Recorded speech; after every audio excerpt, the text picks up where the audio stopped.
Assalamualaikum warahmatullahi wabarakatuh. Perkenalkan, nama saya Minta Elvira Zamarda dengan NPM 210 430 10123. Di sini saya akan mempresentasikan tentang sejarah humas di Indonesia. Yang pertama, apa itu humas? Hubungan masyarakat. Humas atau dalam bahasa Inggris disebut juga dengan public relation atau PR memiliki pengertian sebagai proses komunikasi strategis yang digunakan perusahaan, individu, dan organisasi untuk membangun hubungan yang saling menguntungkan dengan publik. Rosadi Ruslan, SHMM, membagi perkembangan humas di Indonesia dalam 4 periode sebagai berikut. Yang pertama, periode 1 pada tahun 1962 hingga 1966, periode kedua pada tahun 1967 hingga 1971, yang periode ketiga tahun 1972 hingga 1993, periode keempat tahun 1995 hingga sekarang.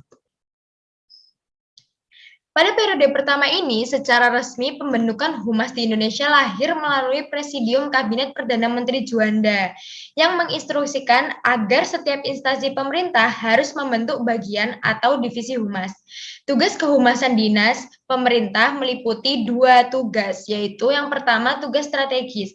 Tugas strategis yaitu ikut serta dalam proses pembuatan keputusan oleh pimpinan hingga pelaksanaannya.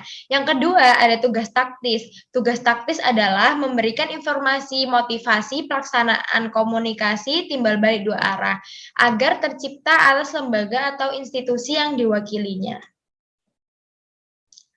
Periode kedua, pada periode ini terbentuklah Badan Koordinasi Kehumasan atau Bakohumas. Tata kerja badan ini antara lain ikut serta dalam berbagai kegiatan pemerintah dalam pembangunan, khususnya di bidang penerangan dan kehumasan, serta melakukan pembinaan dan pengembangan profesi kehumasan. Pada tahun 1967 berdiri Koordinasi Antar Humas Departemen atau lembaga negara yang disingkat dengan BAKOR, yang secara ex officio dipimpin oleh pimpinan pada setiap departemen. Pada tahun 1970 hingga 1971, BAKOR diubah menjadi Bakohumas, Badan Koordinasi Kehumasan Pemerintah yang diatur melalui SK Menpen nomor 31. Periode 3. Periode 3 ini ditandai dengan humas berada di kalangan profesional dalam kelembagaan swasta umum dengan indikator sebagai berikut. Yang pertama, tanggal 15 Desember 1972 didirikannya Perhimpunan Hubungan Masyarakat Indonesia atau Perhumas sebagai wadah profesi humas oleh kalangan praktisi swasta dan pemerintah. Perhumas juga tercatat sebagai anggota International Public Relations Association atau IPRA dan ASEAN Public Relations Organization atau FAPRO.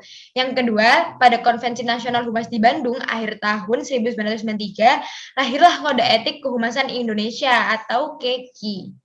Periode 4.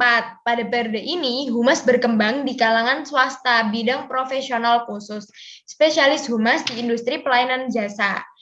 Yang pertama ditandainya dengan pada tanggal 27 November 1995 terbentuk juga Himpunan Humas Hotel Berbintang.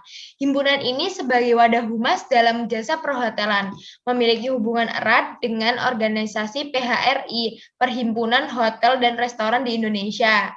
Yang kedua, pada tanggal 13 September 1996 diresmikannya Forum Komunikasi Antar Humas Perbankan atau Forkamas oleh Gubernur BI Sudrajat Djiwandono.